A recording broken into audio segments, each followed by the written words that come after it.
Hi guys, this is your host. My name is host Jamie, your host for all season.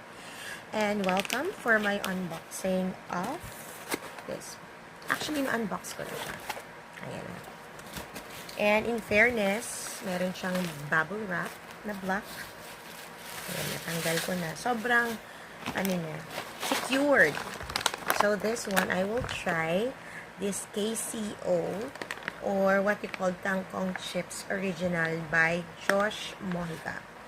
This flavor is called sour cream flavor. So let's check the taste kung pasado ba sa taste buds natin to. By the way guys, this is 4.23 net white ounce and it's 120 grams.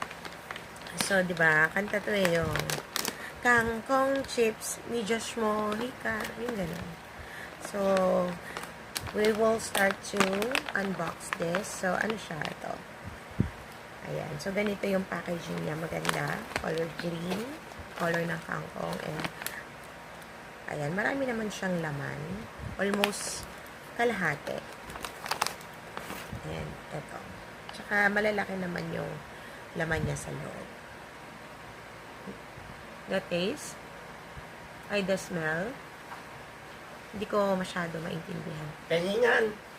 May nangihingi na agad. Okay, mag-test taste tayo or taste test. Ayan, sige. Try mo na pa. Oh, nanginginig-nginig pa. Kasi matanda yung kakain. Ayan, nanginginig.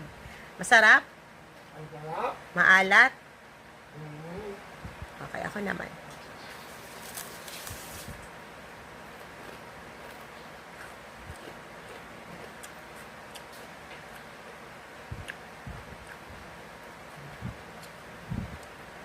Narinig niya, no? Super crunchy pa rin niya. Kahit, diba, pinadala lang using this Tetra Pak. Sorry, nasasamid. Na-excite lang ako kumain.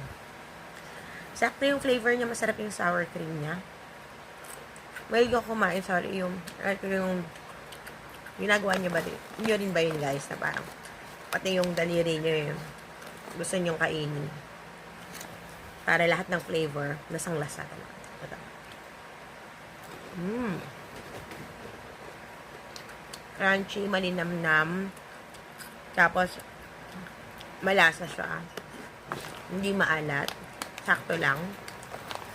I love it. Actually, na-try ko na yung